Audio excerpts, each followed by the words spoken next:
Welcome to Everything STEAM. I'm your host, Sam Stanford. As a physicist and structural engineer with Jacobs Engineering, I've made many connections with some bright individuals who are either working, studying, or self-taught and passionate about our particular topics of discussion. This episode, we are talking about a class of organisms that are older than humans, older than dinosaurs, and even older than trees. To be more specific, we are talking about sharks. Throughout the episode, my guest will be covering some of the highlights of shark biology and shark evolution. Then we plan to transition to talk about shark conservation and their current status in the developing sixth mass extinction. And finally, to end on a light note, we'll discuss my guest's track in marine biology as well as his experiences as a science communicator thus far. So, speaking of my guest, let me introduce John Hlavin. John received his undergraduate degree in biology and is now pursuing a master's in marine biology at the University of Miami, with hopes of transferring into a PhD track in the coming months. His lab conducts research on a suite of conservation ecology topics with a heavy emphasis on sharks. And something I find super fascinating is that John has been fortunate to have shadowed under NatGeo scientist Dr. Macdonald. And over the summer, John began sharing his passion for and knowledge of sharks on TikTok as Marine Bio John. So, now that you've been introduced to my guest star and the topic of this podcast, we're going to head into the first segment where we're going to dive into the biology and evolution of our underwater friends. Cheers.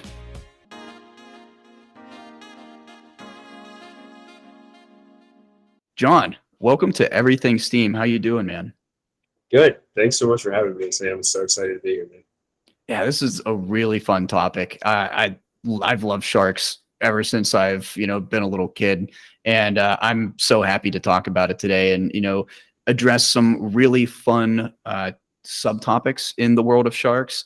Especially in this segment, we're going to be talking about. I guess we're going to be geeking out about sharks for probably 20 minutes. So I'm hoping that the people watching or listening to this is, just as excited as we are. So this is all about biology and evolution. And I kind of figured we could structure this in terms of first addressing what sharks are and then getting into kind of like a timeline thing.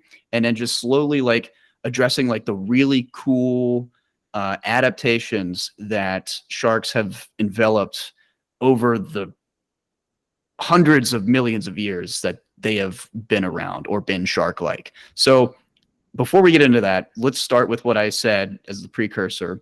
John, what are sharks? Give me the basics. Yeah, Sam. So, sharks, you need to differentiate them from your standard fish, right? Your standard fish is going to be bony fish, what we call in science a teleost fish. And so those fish have, as their name implies, bony skeletons, but sharks are really unique in that regard because they have cartilaginous skeletons. So they don't actually have an ounce of bone in their body. And that's what really sets them apart. So their entire skeleton is made out of cartilage, and most of actually the rest of their body too, not only their skeleton, but their appendages, their jaw, their skull, they don't have a rib cage even. So they are cartilaginous fishes, and that's what a group that we call elasmobranchs, and that will also include your rays. But the way that rays are separate from sharks is that they have pectoral fins that are fused to their head. Long story short, sharks are just cartilaginous fishes with pectoral fins that are not fused to their head. That's a pretty broad definition, and I think that's why we see at least as of right now, we're about 500 species. Yeah, so most people don't know this because there's only a few of those big headline species that'll pop into your mind when you think of sharks, right? And you're going to have your great white, your tiger shark, hammerhead, which many people don't even know there's multiple species of hammerheads. Mm-hmm. You might have your bull shark, right? These ones that hit the news a lot. But there's actually 500 species. And what I think is fascinating about this, and honestly a super important thing to talk about with sharks, is that not every shark is an apex predator, right? Mm-hmm. So many of those sharks that you will immediately think of, those will be your apex predators, right? Those big, large-bodied sharks. but the vast majority of those 500 species are much smaller, much more cryptic. You're not going to see them. And they're what we're going to classify as mesopredators. And they, probably eat, feed mostly on your invertebrates, your crabs, your various smaller fish, feeder fish. You're never going to have 500 species of marine mammal eating sharks. So that's kind of the big thing to keep in mind there. As though there are 500 species, most of those, as humans in society, we won't even ever necessarily cross paths with them or interact with them. But there are 500 plus and counting. Yeah, and it's very extraordinary. Like we were just talking about, you think about it. So like the trilobites were around for a couple 100 million years, and they had like 23,000 species. But it's different whenever you're thinking of predatorial, a class of organisms like sharks. So why is there only 500 rather than 23,000? Do you mind explaining? Yeah, no, absolutely. So as you go up a food chain, you're going to have a large percentage of that energy that's transferred between levels. We call those trophic levels.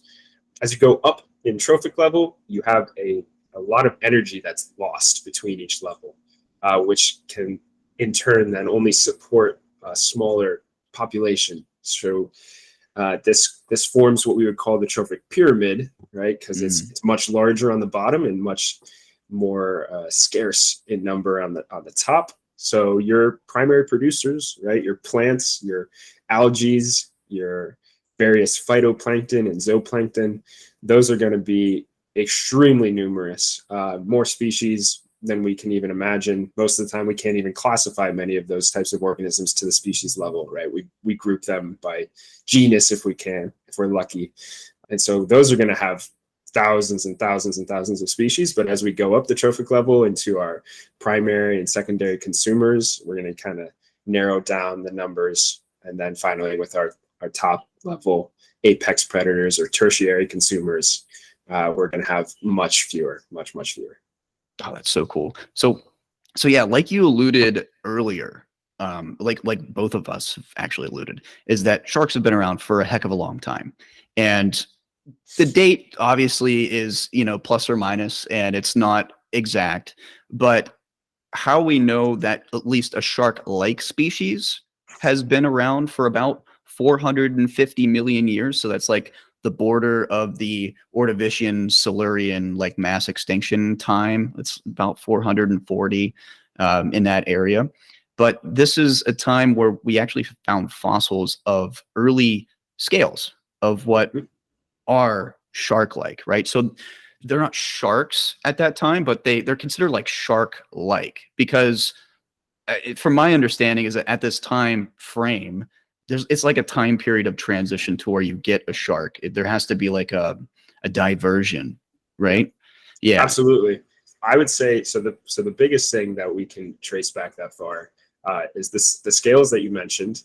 They're super unique, very easy to tell a shark scale apart from other fish because of the fact that they're really unique in the fact that they are interlocking and they make this sort of seamless transition from one another.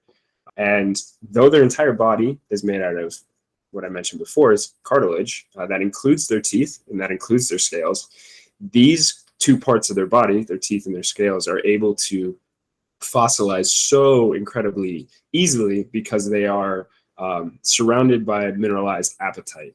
And apatite is one of the hardest substances that we know of naturally occurring, biologically speaking. So they fossilize super easily. So when we're talking about fossil sharks, ancestors of our modern day sharks, these are mostly discovered through those two parts, the teeth and their scales. Yeah. Oh, that's really cool. So because we had a diversion from, bony fish, right, at that time period, that 450 million years, another really cool thing is that these scales and, bony fish scales independently evolved. Additionally, and you can add a lot to this, I'm sure, is that at one point in time after the diversion, this is whenever bony fish started to develop the swim bladder. So sharks do not have swim bladders. And if you know the function of swim bladders, it's the ability to take and pull gases from a bloodstream in a bony fish and inflate the swim bladder such that you can create buoyancy and allow lift in the water column. So that's what its function is allowing lift in the water column. And if you pull those gases out, let those gases go, you then sink as a bony fish. But sharks don't have this. So they have two mechanisms of being able to lift themselves, yeah. correct? Yeah, sure. We would say like maintain their position. Maintain position. In the water column. But going back really quickly to something you say, it's not exactly that sharks diverged from bony fishes. That kind of divergence kind of happened, at the same time. It's like a split. It's like a tree. So a big thing that we would look for in ancestral species of sharks is they're not going to have super well developed skeletal systems to begin with. So basically from their common ancestor, we have the development of a bony skeleton and the development of a cartilaginous skeleton. And the other thing we're going to look for is the lack of a jaw. So what's fascinating is that sharks evolved from jawless fishes. Now, it's kind of hard to, there's not many species of jawless fish that still exist to this day. I think there's maybe like 4 or something, but I know for a fact, lamprey is one of them. Yeah, so sea lampreys, hagfish. And so if you look at the skeletal systems of those fish, they're also not bony fish. They have not, because if you trace back, they're more ancestrally derived, we would say. So they have a pseudo cartilaginous skeleton. It's made out of some other stuff in there too. So just to make that point pretty clear, so that bony fish didn't come around before sharks. It's kind of like it's like a cousin, right? Exactly. An ancestral cousin. Yeah, exactly. That's right. So then going back to the fact that they don't have a swim bladder, it's super fascinating because this is what makes sharks really special in a couple ways. What is one of the things that most people think about when they think about sharks is they think about their fins, right? We see that fin, especially that dorsal fin, kind of sometimes gives you chills when you think about a dorsal fin at the surface. There's also other fins, right? They have their caudal fins, which is just a fancy word for their tail. They have their pelvic fins, an anal fin, and of course they have their pectoral fins. So talking about lift, there are 2 main mechanisms for providing lift and maintaining their position in the water column. Would be their fins, right? Unlike other fish, where they have, you might just think their pectoral fins are just these little things that help them direct themselves. Sharks have these huge plane-like wings almost, and they do the exact same thing that a plane wings would do, and they provide lift, as well as for the dorsal fin, same thing as a plane. They keep the shark upright. So that's really interesting. That's a big reason why sharks have always evolved to continuously swim. Most shark species is because by continually propelling themselves forward, they're generating that lift over their pectoral fins. And that's also why the upper lobe, so the upper portion of their caudal fin, is almost always bigger, because as you push, that upper lobe is going to provide some vertical thrust.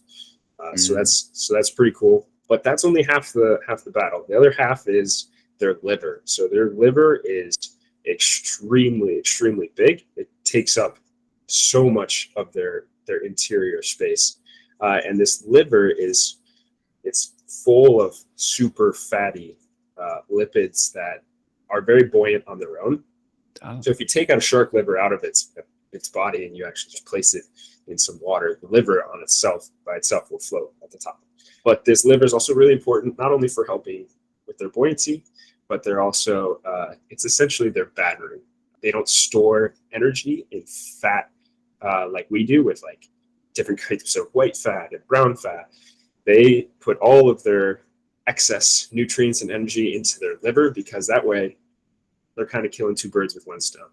They're using this liver to help with their lift, and they're using this liver to rely on in times of famine, because sharks are big feast or famine species, and that's kind of the way you have to evolve as a top predator, right? Food is not always going to be super available to you, so you got to have something to rely on when you're in between meals. Oh, that's so cool. So take me through gill slits, because gill slits on sharks are a lot different than bony fish. And I'm assuming this is also an independent evolutionary adaptation. So do you mind explaining a little bit? Sure, absolutely. I can talk to you about their morphology. I don't really know why they evolved the way they did. Like, what was the driver that led to gill slits? So, bony fish, they have what we would call an operculum, which is a bony covering that protects their gills, and it also allows them to undulate their operculums and move water across their gills. But sharks have generally 5 gill slits, but there are a few species like our 6 gills and our 7 gills, that hence the name, that have more gill slits. And what they essentially are is just small openings on the side of the shark that allow the water to pass through the mouth and then over the gills and out the side of those gill slits. And they have cartilage that essentially supports each gill slit. And what's fascinating about the gills is that their jaw was actually gill cartilage. We call that a gill arch. So it was essentially, their jaw was their first gill arch of a shark, and then it slowly moved forward until it formed the upper and lower jaw of cartilage of the shark, which is, I think, it's really, really cool, because sharks' jaws was a huge evolutionary leap in terms of fish evolution. That just the ability to capture your prey and really hold onto it, lock onto it, big time advantage. So sharks went about it in a completely different way than bony fish did. And like I was talking about before, you can just really see how much of an advantage it is because of how few jawless fish exist to this day. So the jawed fish, once you had a jaw, you were definitely in a pretty good position. Yeah, I think with the bony fish, I think the placoderms were like the first bony fish to get jaws, and I was like in the Devonian, so it took a long time. Yeah, and I thought that having the gill slits the way that sharks do versus like how bony fish do, and I think the way that sharks do it are kind of in 2 different ways, and maybe this is really simplifying things, but how like some sharks have to constantly move such that they get the water coming through their mouths and over their gill slits. And while others can lay on the bottom of the seafloor and just use these muscles to pull water in, kind of like how fish do, right? Or bony fish do. Yeah, no, so exactly. There's 2 main forms, like you just mentioned, of ventilation, and one of those we call ram ventilating, and that's most of your free swimming pelagic species, we'll say, the ones that live in the middle of the water column. And so ram ventilating, as it sounds, like they have to literally ram water through their mouths in order to stay alive. So it's pretty incredible that they don't sleep. They don't, they just continually swim and swim and swim. And then the other side of things, you have some species that, because of their life history, the niches that they've evolved to exploit, like you mentioned, a lot of these are bottom dwelling, ambush predatory type species. One of the ones that a lot of people will probably be familiar with is the nurse shark. Yeah. And these species we call buccal pumpers, and buccal meaning this basically the cavity of their mouth has such developed musculature that and that's honestly kind of co-evolved, not only for breathing purposes, but also their feeding habits, right? A lot of them feed on very tough crustaceans and things that they need to grind up and conch and anything like that. So they have really, really powerful jaw muscles. And that also allows them to sort of use those muscles to flex them and bring water. It's incredible that we actually today, of all days, we had 2 huge nurse sharks that we caught and tagged and worked up. And they make this incredibly powerful sucking whenever they're like kind of disturbed, or they have this suction ability. They use this powerful musculature in their face to just suck up their prey, and then they start crushing and grinding jaws to just pulverize whatever's in their mouth. Wow. So it serves a lot of purposes. Helps with breathing, helps with eating. but it sounds kind of whack when you bring them out of water and you hear it for the first time. Not gonna lie. Oh, that's really cool. That's Yeah. really, it brings new context actually in Finding Nemo when Dory's like, just keep swimming. No, it should have been for the sharks, like the mid column, the Yeah. middle of the column sharks. Be like, Yes, no, you just keep exactly. swimming. No, they have to. They have no choice. They don't need Dory to cheer them on. They have threat of death. Yeah, seriously. So we've covered a lot of aspects of sharks in terms of what they have present day and how they've kind of adopted these adaptations over the couple 100 million years. One thing that we did kind of talk about based on the shark's scales and skin is that over time, especially after the Devonian was like the Carboniferous and Devonian period was like a really weird time for sharks, especially in like the fossil record where they had some like really weird appendages. And if you want to look it up, I might even throw a couple pictures in the video aspect of this because they're really weird. But after the Devonian, it just kind of all went to streamline bodies for the most part. But the most, I guess, the most extraordinary jump out of the streamline bodies today, and you can add on to this, is the hammerheads, the hammerhead like group. Yeah, I would tend to agree. In terms of our larger bodied ones, you have some really wild looking sharks that they have a different life history strategy. I don't know if any of you who are listening might have seen what an angel shark looks like, but it looks like it got run over by a truck like 10 times. It is so flat and wide, it's almost comical. Yeah, going back to just really quickly what you were saying about the Carboniferous. For the people who don't know, that's about like 320 or 360 to 320 million years ago for sharks, at least. And we call that the golden age of sharks because their diversity was incredible, right? That the fossil record just has an incredible amount of sharks. I'm not exactly sure what allowed for that. I'm assuming that there was just so much resource availability for them to exploit. But that's what you definitely right. You see some very, very bizarre sharks during the Carboniferous. And then, going into our modern day, interesting looking sharks, the hammerheads. They're a personal favorite of mine because my lab focuses very heavily on hammerhead species. We're lucky enough to be in a part of the country down here in South Florida where we get a good number of species, but most importantly, or at least most beloved, is our great hammerhead. And so what's so unique about this is obviously their head, and we call that that hammerhead shape. We call that their cephalofoil, and which means really, head wing. Yeah, it literally does. And what people don't really realize is that it has like a specific purpose, and honestly, that purpose has less to do with their vision than most people think about. They're like, oh, bringing the eyes out, like how do they see? Some of these species have near 360 degree view. It's not binocular vision. Most of the time it doesn't cross in front, but it does have near 360 degree field of view. I think it's like 340, right? It's very close. It's super impressive.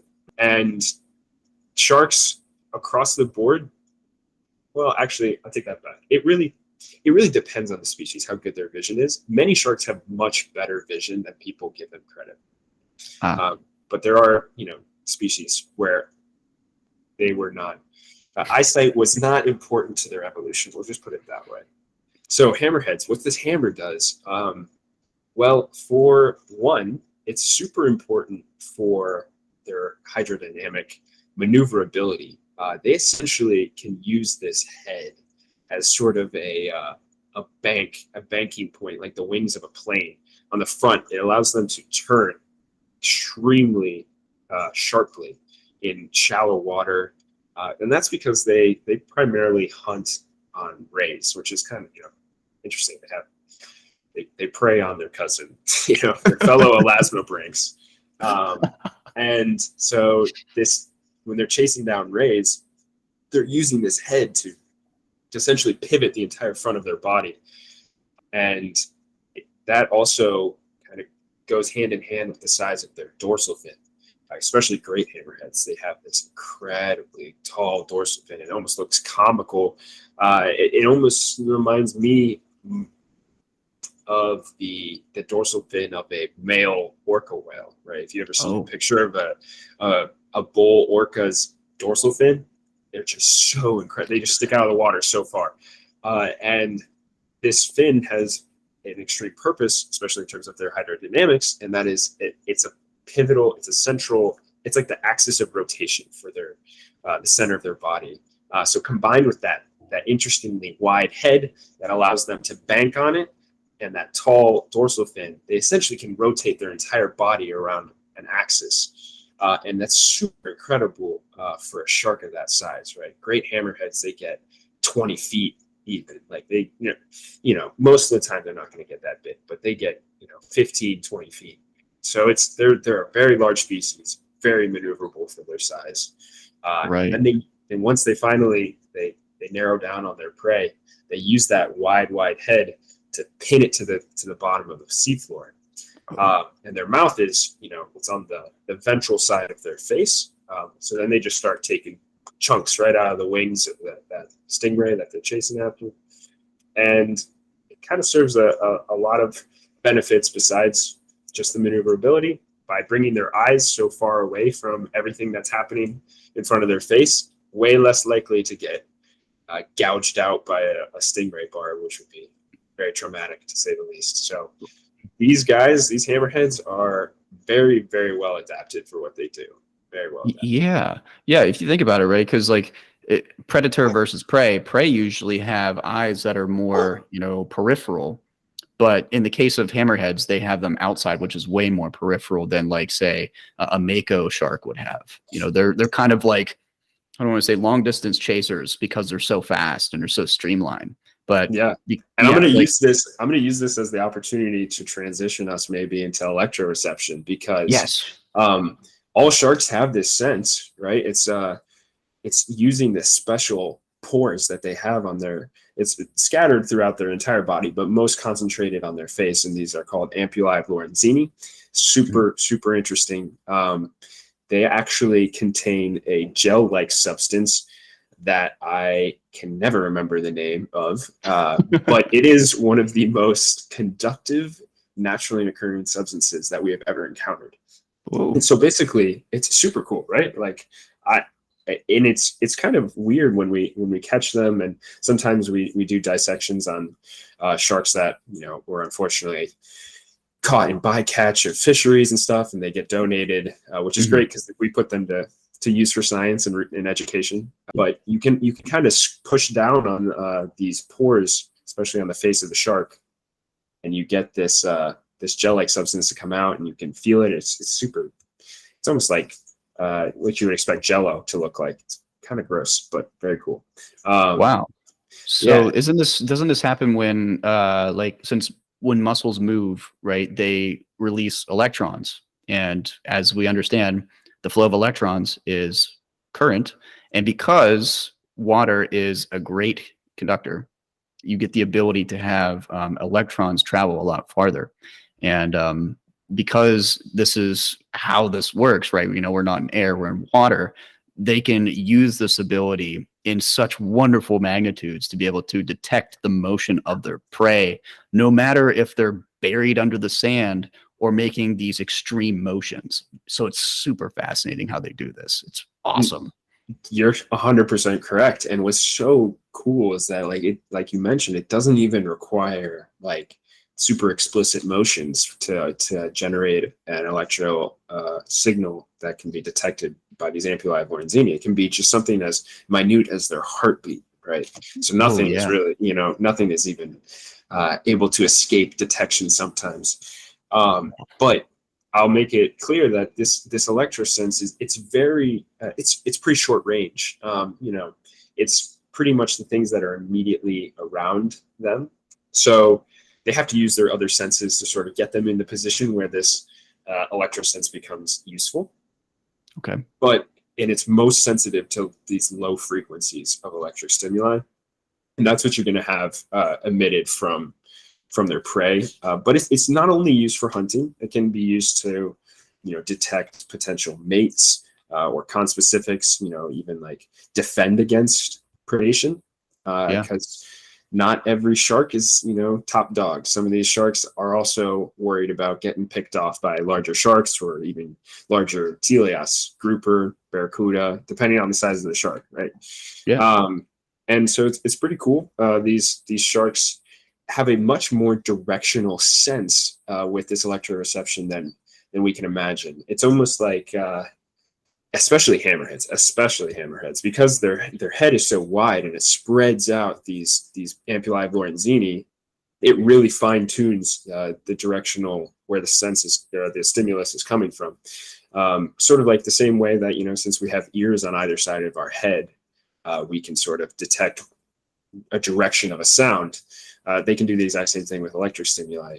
But some sharks that aren't hammerheads and don't have that advantage of having their ampullae so spread out on their face, it's harder for them to use it directionally. It's sort of more similar to our nose, where our nostrils are so close together that we can't really get directionality from a scent. We can sort of use concentration, be like, oh, it smells stronger over here than it smells over here.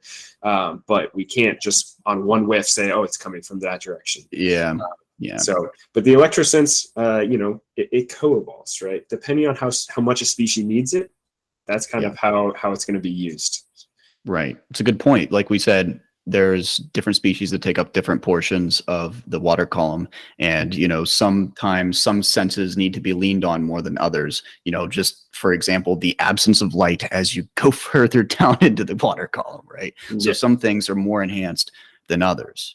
Yeah. I mean, I think this is a really good cutoff point. One thing I do want to say is that for the people that thought that sharks really haven't changed much, it changed a lot. It changed a lot. I mean, evolution has not been stagnant for these beings by any means. No chance. And they're continually changing to this day. Absolutely. So I think the geeking out session's done. Whenever we come back for the second segment, we're going to be talking about a little bit about conservation and what's happening today with shark species. So stick around. We're back. This is segment 2, and this is going to be talking about conservation and a little bit about what's going on. We don't want to make this really sad. So, I mean, I'm sure if you're watching or listening to this, you're probably at least a little bit aware of what's going on in the developments of the 6th great mass extinction, if you want to label it that way. A lot of scientists are calling it the Anthropocene because of human infliction into environmental change. But I think we can start, and maybe John can give you his perspective, being that he's at the forefront of what's going on, at least in marine life. So John, tell me what's going on with shark populations today. Yeah, so it's definitely a tough pill to swallow, but globally across the board, shark species are declining pretty dramatically.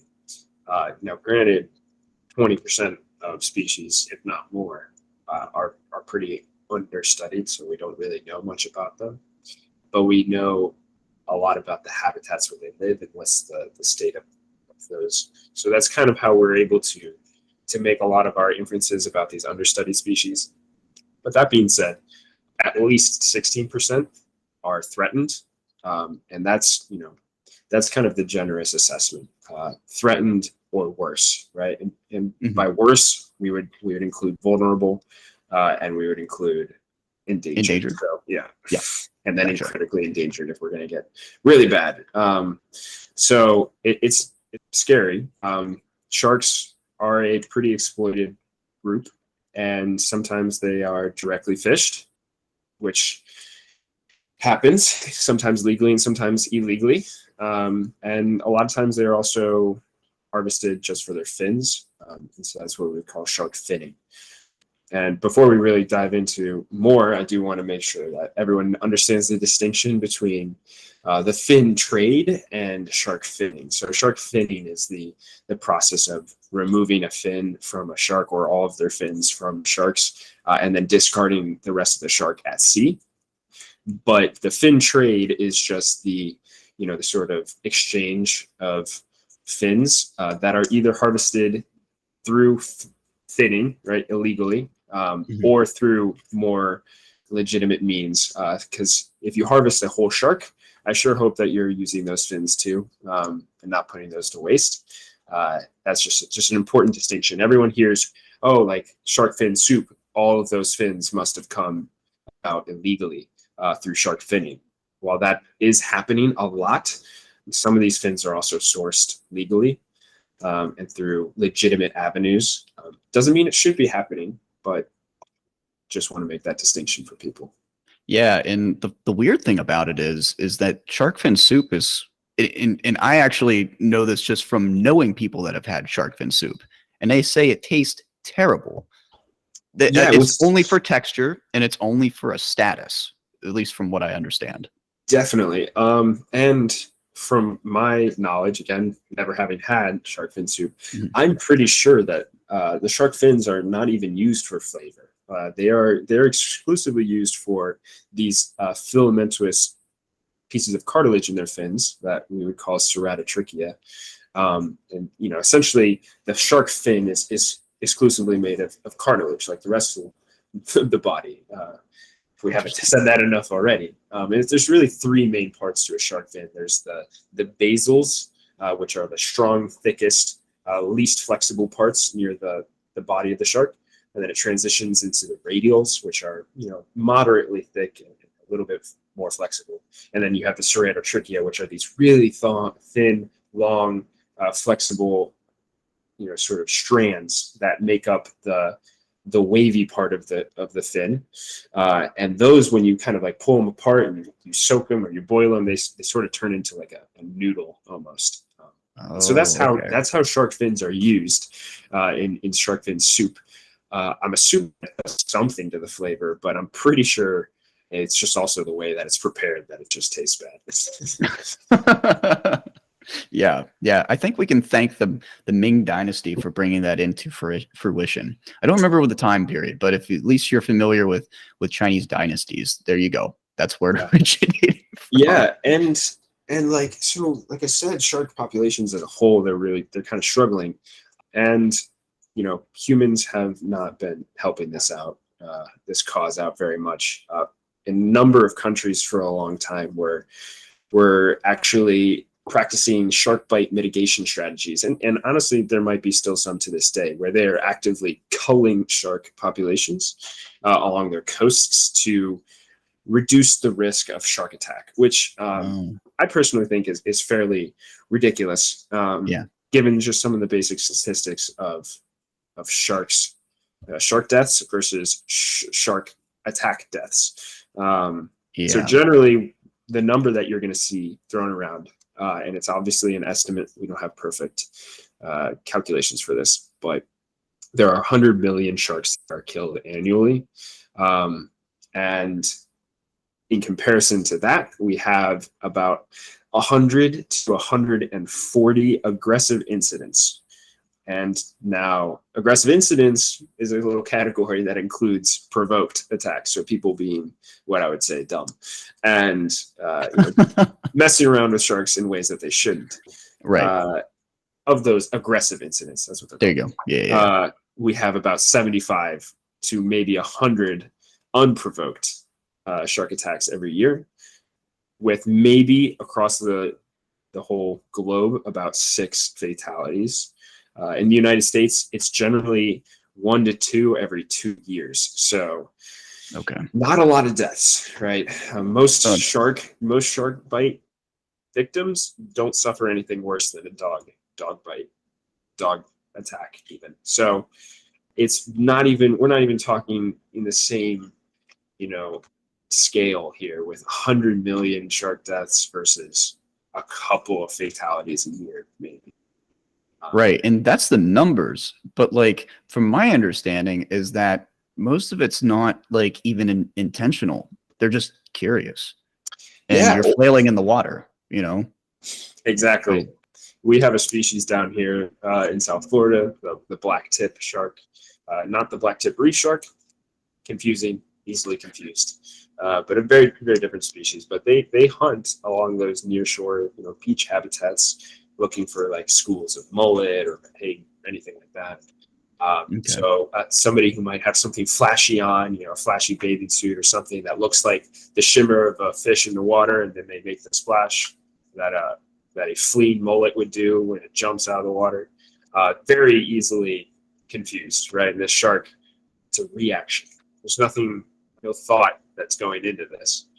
So yeah, it's really hard to blame sharks for attacks. We're kind of in their territories. Right. Yeah. I mean, just this, like, kind of what we were saying earlier. They've taken upon these like niches in the water column, and if you're acting like the thing that they've been hunting for millions of years, I don't think that's their fault by any means. Honestly, No, you're just confusing the hell out of them. no, definitely not. Yeah, so shark. I mean, they're struggling population wise, but they're also just struggling in terms of social perception, and that's like honestly what I almost enjoy talking about more. It's a little less depressing.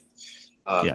But sharks, I would say, are probably one of the top species or groups of species, groups of organisms that fall victim to these cognitive biases. And humans have evolved a number of mental shortcuts, that we call heuristics. And these heuristics, they allow us to make decisions really easily presented. We don't have to necessarily think about everything super in depth, right? But they also can lead to some pretty significant cognitive biases. For example, just like I love talking about this kind of thing, and maybe you'll find it interesting too. But like the whole the thing where you go to the store and you see something and you're like, full price. I don't need it. I'm not going to buy it. I'm interested in it, but I'm not going to buy it.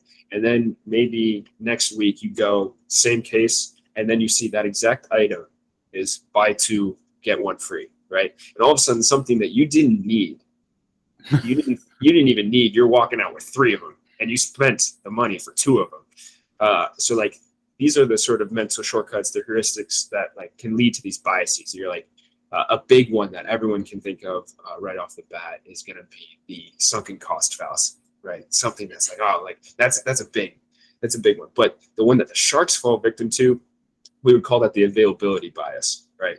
And so the availability bias is this idea that information that's really presented and is readily available, you're going to put much more emphasis on or importance to, and this is the case with shark attacks, right? Every single shark attack hits the news, and you're going to hear about it, and you're going to think that shark attacks happen all the time. Mm-hmm. You're not going to hear about every single dog bite, right? Those don't hit the news. Those don't get the same sort of press that shark attacks do. Yeah, I think the statistics are you can actually you're more likely to be killed by a dog in the street or a cow in the street than you are by a shark. Sorry to cut you off, but no, absolutely. That's exactly what I'm going towards right here. Oh, that's exactly what I'm aiming for, is because a lot of this started with Jaws.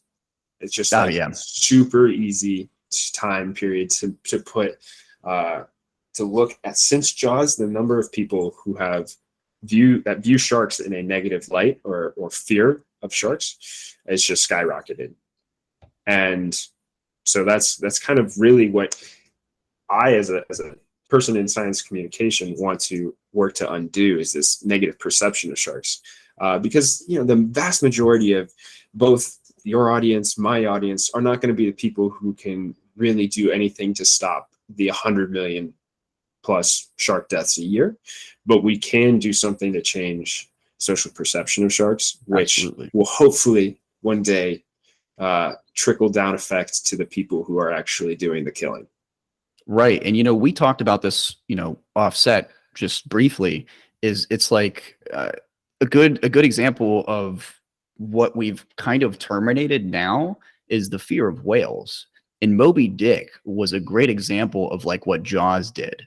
But over time, as we learned that, whales give birth and they provide milk to their young, and they travel these long distances to mate and to give birth, and it's they have communication skills, all these, etc. The public perception changed to, holy shit, we need to save whales. So whale species have come back at a huge rate. So it's kind of the same thing. It's also, you know, like you and I said, it's the fear of the unknown too. So it's a mix of fear mongering and the fear of the unknown mixing together and creating a really bad public perception. But in all reality, we need sharks. And, you know, based on the population change, I'm just curious, and maybe you can explain this, is John, what would happen if populations of sharks, you know, continued to decrease? So many sharks are what we might classify as keystone species, right? And a keystone species is just any species that sort of has a disproportionate effect on its environment compared to its population size, right? And so what sharks are really important for is they exert what we would call top-down control on tons and tons of marine life, right? And this is sort of like has a ripple effect through the rest of the food web. So without sharks, you're essentially what a lot of people would call, it's not as cut and dry as this. I do want to make this clear, but essentially what you would have a trophic cascade, right? This cascade of effects throughout the food web. And a lot of people would term the reduction of sharks would lead to a mesopredatory release. And just basically what that means is that you would have this blossoming of mesopredatory species, right? So that especially when you lose these apex predators, there's nothing exerting top-down control on those mesopredatory populations. And so what that would end up in turn do, right, you have all these mesopredators everywhere, is they would overconsume the next tier down, right? And those would generally be our primary consumers. So a lot of our herbivorous fishes, right? And then once you have your herbivorous fishes decimated, right, by these mesopredators that are everywhere, you're going to have this blossoming of a lot of your herbaceous life. So you're going to have tons and tons of algae everywhere, and micro and macro algae. Yep. And really a big one that this is a problem for is most of our nearshore habitats, right? Especially our coral reefs. Yeah. So coral reefs, corals have to compete for space and resources with these algae. So without these herbivorous fish to keep our algae populations in check, essentially mow the lawn, right? You're going to have corals they're going to lose that battle. They're going to lose that battle super easily because a lot of algae are much faster growing. They can spread super easily, but corals, they like to take their time. They take a long time to grow to the same size that algae can grow. So that's essentially a lot of the worry that we would have with losing sharks, is that we would start losing our nearshore habitats. We would start losing our seagrasses. We would lose our coral reefs, and this would just have a terrible effect for us as humans, right? We like to look at everything from a very anthropocentric view. So if you're worried about why does it matter if we lose coral reefs? Why does it matter if we lose our seagrasses and all our nearshore habitats? Well, pretty much everything that we depend on in the ocean depends on those habitats. Those habitats are super critical as nursery habitats, right? And they really are where most of the foundation is set for what would eventually provide recruits, we would say. So recruits are basically new additions to a population to many of our economically important species. So any of those ones that we're going out to harvest to feed our families, that's essentially what would happen. This ripple effect would eventually decimate our nearshore habitats, and without our nearshore habitats, we're not harvesting as much of our fish. We're not getting the same economic benefit from coasts, right? You would have tourism would go down through the floor. Who would want to go scuba dive or recreationally fish? A totally dead zone. So exactly. It's pretty dramatic stuff. They're important. Are you familiar with the estimates of a live shark versus a dead shark? Like, a shark is magnitudes larger in worth alive than it is dead, meaning that you're doing your finning, selling it in different ways, for consumption. That's very minuscule compared to what you would get out of your tourism and the species that are affected by shark pretty much regulation throughout the water column. Additionally, this is an attack on human rights, like you said, social and economically. Estimates of like 2 billion people live along coastlines that thrive off of the ocean and what it provides. So if you attack the water column, you attack the 2 billion people that directly depend on it. So just saying. Absolutely, man. And the word that everyone should have on the tip of their tongue at all times is sustainability, right? Yeah. We need to figure out how to utilize these resources in a sustainable way. That's really the name of the game, because I'm not going to sit here and tell a subsistence fisherman who needs it to provide for his family that he can't do that for his family. Yeah. Right. We just need to tell him how to do it in a way that will continue to provide for his family, provide for his kids' families, provide for his kids' families. Right. That's what's really important. I'm all about utilizing natural resources in ways that are sustainable, right? We live on this planet. We as a species need to provide for our well-being too. So the big reason that sharks are just like so vulnerable to this fishing pressure, and whether it's bycatch or finning or direct harvesting, is that they just have super long generation times, right? They take a super long time to reach the age of sexual maturity.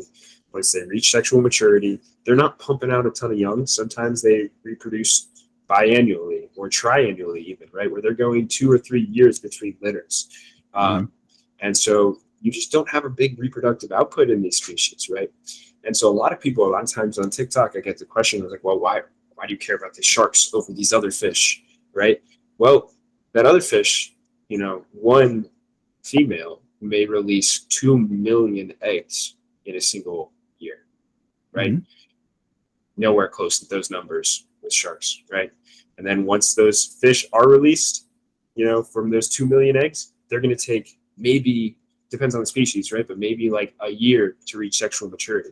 Whereas like sharks, you're going to need like 15 years or more to reach sexual maturity. And a lot of sharks are not even getting the chance to reproduce, right? You can't have a sustainable population if you're not putting new additions into that population. Right. Birth rate versus death rate is just a great way to sum that up. So if you're equal, or maybe even, it depends on how it works with the ecosystem, but like if you're equal or positive in terms of birth rate versus death rate, depending on, again, what the population's doing, you're good. But once you dip the other way, in the worst of ways, that it needs to be addressed. And that's kind of what's happening, is death rate is greater than birth rate, and that's no bueno at the moment. So exactly.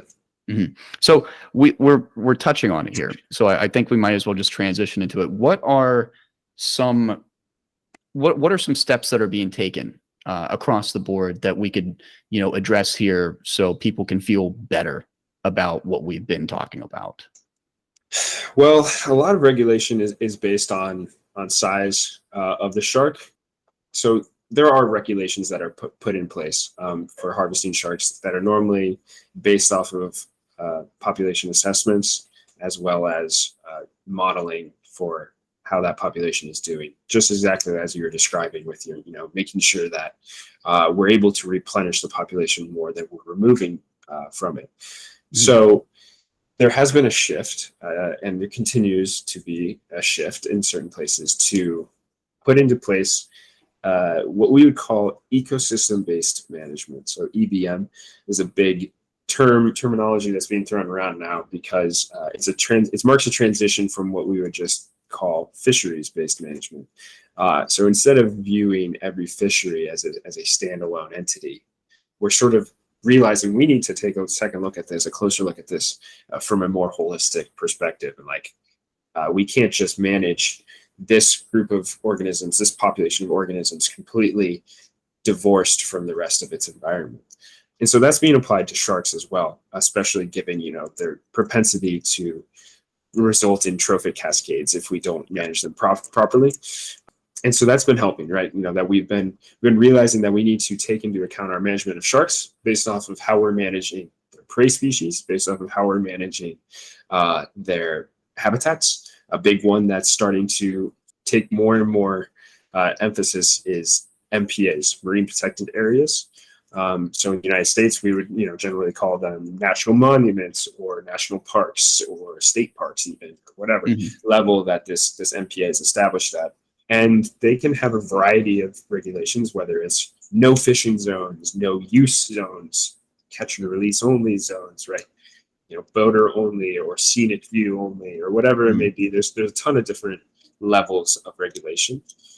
But what they allow us to do is essentially close off certain portions of habitat that are especially critical for sharks, especially like nursery zones or where they go to mate or critical feeding habitats. And these we can actually establish in networks. So because a lot of these top predators, they're not super highly residential to a single area, right? They have very large home ranges and they migrate hundreds and hundreds of miles. We kind of are able to sometimes set aside corridors where they travel, and then both their destinations on either end of that corridor, whether it's, they're leaving a feeding habitat to go to a mating habitat or whatever it might be. Right. So MPAs are a big reason too that we're able to sort of shift into setting aside habitat, marine habitat, for specific purposes, for conservation purposes. That makes a lot of sense. So I'm curious, and I know we were going to touch on this in segment 3, but how does field work in marine biology benefit conservation? I know that sounds like a really stupid question, like in terms of like how that came off, but like I'm sure there's a plethora of knowledge there. Yeah. So, I mean, basically, the people in the positions to make the changes necessary to bring about positive impacts on these populations, they're not experts in marine science, right? They're not experts in shark science. So what fieldwork allows us to do is we're gathering data. We're like essentially the foot soldiers of people who have their fingers on the pulse of the ocean and figuring out, okay, what's going on in this area, in this population? How is this organism holding up to a certain pressure, right? And then with that information, you're able to have some serious implications for conservation, right? You're essentially arming the policymakers with the knowledge that they need to make informed decisions, and that's really like the name of the game, right? Yeah. You can't have good decisions that are uninformed. You need every good decision, every good change needs to be informed. So that's what fieldwork does. Science is sort of the currency of science is publication. And why is that? Well, because the more you publish, the more you're telling everyone else in this field and policymakers, people in position of power, what you're finding and what's going on and why it matters. Really, if you can't tell, if you're a scientist and you're a marine scientist and you can't tell somebody why what you do is important, it's kind of like you need to rethink what you're doing. Absolutely. That's the name of the game right there. Absolutely. So we're talking about data, right? And in this sense, the field data is, hands-on. But I'm kind of curious, do you know of any attempts of having, satellite imagery for extra data coming in terms of like monitoring, fishing practices and stuff like that? Because I'm sure that's another way that you can combat illegal fishing. Yeah, to be honest, I'm not exactly sure what all goes into keeping a track of fishing, because really there's three issues to fisheries management or ecosystem-based management, and that's illegal fishing. So that's we call it IUU.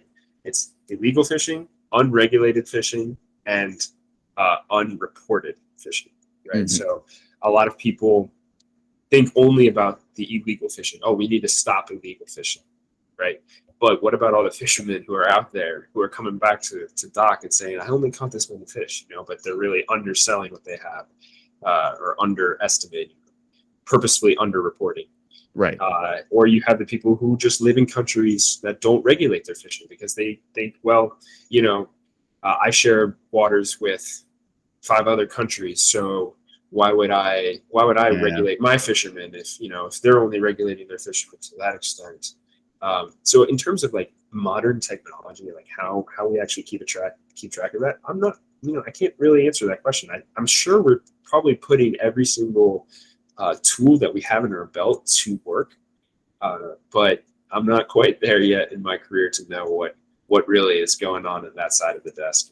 Yeah, I couldn't imagine that it would just be like, how you see on television where these boats just pull up to these other boats and they're like, having these boat wars. But I can't imagine that that's the only tactic. I'm just assuming with all of the satellites that we have revolving around the Earth, I really feel like it should be used in that manner. Yeah, well, I can definitely tell you that we're putting those satellites to use for research purposes. Like we're putting tags on those sharks. And these tags are super cool. They can tell us so much. They cost a pretty nickel, but they're not only able to basically track the movement of the shark, but they tell us a lot about the surrounding environment of the shark, whether it's depth, salinity, anything else of those environmental parameters, temperature. And some of them, they stay on the shark for a long time. You can even have depredation tags that if a smaller bodied shark gets eaten by a bigger shark, the digestive enzymes will actually trigger the tag to start releasing a new signal. So it's like, hey, this is not the same shark that I was tracking before. We're tracking a new shark. So that's pretty cool. But even those technologies, they have some pretty severe limitations. Most of these tags, they can't transmit to the satellites unless they break the surface. So we're basically only able to track certain species that frequently visit the surface. Their dorsal fin breaks that surface, enabling that information to be transmitted. But overall, pretty cool stuff. I want to get into satellite tags, but one day I'll have that grant money. Not yet.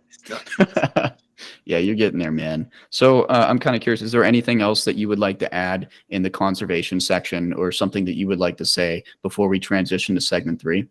Yeah, I think there is one last thing I want to say, and that is to sort of caution people against the other side of the availability bias, which is I would probably call this perception bias. People tend to put a lot more importance on things that they have experienced themselves. So I hear it a lot from either recreational fishermen or people who live in certain parts of the country that they say, man, I see sharks all the time. Sharks are doing fine. Well, you're looking at a very small sample size, like down here in South Florida or pretty much anywhere along Florida. You can have some pretty incredible aggregations of sharks at times. So like say along the east coast of Florida, you'll have sharks that are migrating up and down, and sometimes they migrate en masse, like in huge groups. You see that ginormous migration, you're like, hey, what are people telling me that sharks are going extinct? I just saw a couple hundred of them right there, or down here in South Florida, we're right off the Florida Bay, which is part of Everglades National Park. And the Florida Bay is super shallow, and it's extremely important nursery habitat for sharks. So if you're having a ton of sharks that are coming in to the Florida Bay to pup, right, to give birth, and then you have tons of juveniles running around for years on end before they head off to, be big bad sharks elsewhere. You might think, wow, sharks are fine. I see them all the time. They're everywhere. Well, just remember that what you're seeing is not representative of the entire picture. And that's really important for people to remember. So, yeah, it's local, not global. I totally agree. We get that like all throughout ecology and environmental science. It's the denial until it, affects me kind of a deal. It's the same thing with the water crisis, the same thing with climate change, and it's the same thing with populations. It's like, oh, I got water. There's no water shortage. Or what do you mean? It's snowing today. It's climate change isn't real. That's exactly right. And yeah, man, we didn't even talk about climate change. Climate change just basically pours gasoline on the fire of every single other conservation issue that we're having, because now, sharks' distributions are getting so blown out of proportion. You have tropical species that are able to migrate so much further north, and eventually you're going to have just so much new competition, would say, like species that essentially never have to coexist and cohabitate a habitat are now right next to each other. And so you're going to have a lot more nuanced ecological effects than we can even anticipate because of the fact that the climate is changing. So That makes the modeling way more difficult. I am only at the tippy top of computational biology, and it is incredible what people are able to do. I think I like the field more than I like being behind a computer, but it's equally as important. Understood. Yeah, and I didn't even think I was going to make a remark about climate change effects, but I think we've run the number on segment 2. So whenever we come back, we're going to talk about marine biology and how John got involved in marine biology and some of the work that he does, continuated from what we've already talked about. So stick around. This is segment 3, and we're back and we're talking about marine biology and what it's like to be a grad student, and then also getting John's take and why he decided he wanted to pursue marine biology. So might as well start with the latter. John, please tell me why you had inspiration to become a marine biologist. Yeah, so I mean, it kind of was crazy. I've always been in love with nature, with ocean wildlife especially. Never really considered it as a career option until I was like pretty late in high school. I think I at the time was probably leaning towards like entrepreneurship, economics. I was pretty interested in business at the time, but I had fish tanks growing up. It's almost like a cliche story. And my oldest brother, he looked at me. I think I must have been telling him excitedly something about what I was doing in my tanks. And he goes, "Man, you love your fish so much. Why don't you just study them?" And I said, "Wait, you can do that?" Like I genuinely, as like a senior in high school, had no idea that like you could study marine biology. I knew there were marine biologists out there, but I didn't know it was like an acceptable thing to do. So I immediately, like, the schools I was looking into, I was like looking into their biology programs. If they had marine biology programs, throwing applications at schools that had marine bio programs that I wasn't considering before. And so kind of transitioning into my path to marine biology, so I attended the University of Notre Dame for undergraduate.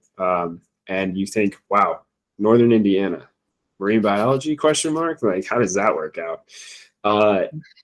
Well, you learn very quickly that in the field of marine biology, you're going to pretty much always need a graduate education of some kind.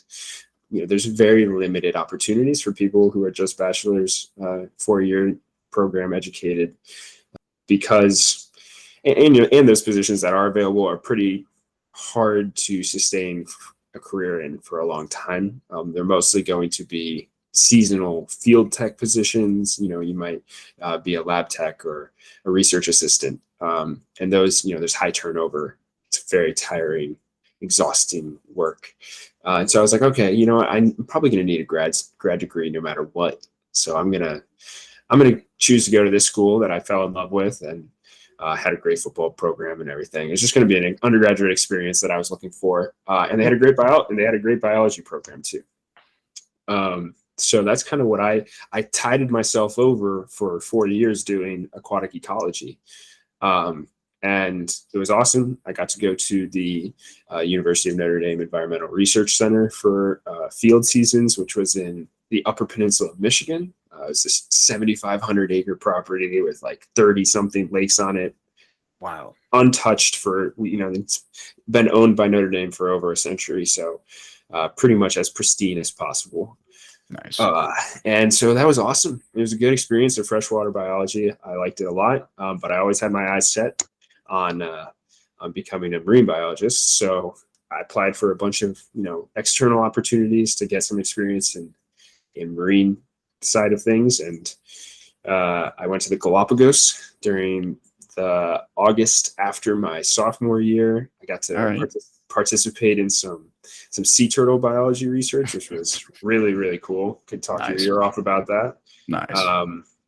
Then I also got to be an intern for the National Oceanic and Atmospheric Administration, and did some ecotoxicology research on Pacific herring embryos. Very, very different from what I do now. Pretty much on the opposite end of the spectrum. We're looking at embryos under a microscope versus giant sharks in the Atlantic. So, everyone's path. My big thing that I want to tell everyone is that your path to marine biology is never going to look like someone else's path into marine biology. You don't have to study marine biology in undergrad. You don't have to take every single AP science in high school. There's so many different ways to end up. You don't even have to do your undergraduate degree in biology. I have friends right now who worked in finance for 5-6 years, decided they hated it. They hated corporate life. They wanted to, get back out into something that they really are passionate about. And then they just started doing self-taught biology classes and preparing, and they applied for graduate school, and now they're doing masters in marine biology. You can prepare yourself in a bunch of different ways for a career in marine biology. There's no one set path.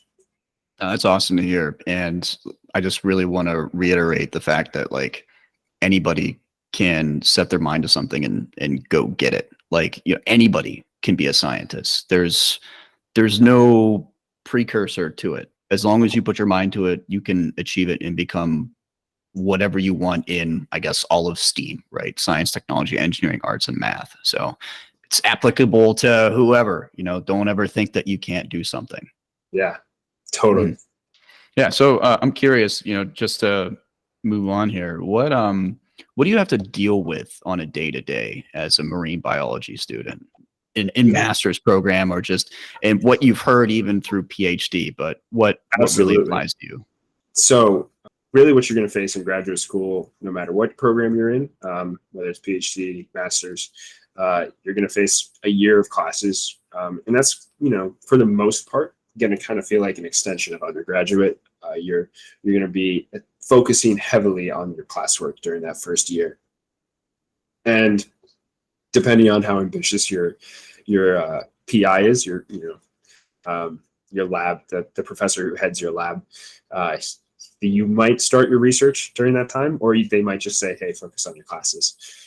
And then after that, you're pretty much free. You're set loose on research. And what that looks like is generally you're coming up with a research idea. You got to do a ton of background reading into that idea. And, the literature review part of things is very extensive. A lot of reading journal articles. And then you got to propose that idea. You got to defend that proposal, and then you do the actual research. And then once you're doing the actual research, hopefully you're getting the results you need to write your thesis or your dissertation. And then boom, you defend that. You're good to go. The basic difference between a thesis and a dissertation is pretty much that dissertations are like 3 theses stapled together, right? You're working on, for a thesis, like one core project, one core research question. And then for a dissertation, you're going to essentially do that four times over. And each of those is going to be a separate chapter that's hopefully tied together thematically. Yeah. One important thing about like the dissertation, and probably like an underlying reason why we do that in academia, is, one, handling scrutiny to your ideas, because science, you have to understand that there's like, one, there's a relativity of wrong, and two, you're never going to be 100% right about something. So you have to handle scrutiny. Additionally, you're not a good scientist if you don't know how to handle being wrong or admit to being wrong about something. So, the trials and tribulations and having to go through a committee that can literally just tear you apart. You have to be set up for that, for the real world. And if you go into science thinking that, you're not going to handle that on a day-to-day, you're kind of crazy. I get told I'm wrong every day in engineering.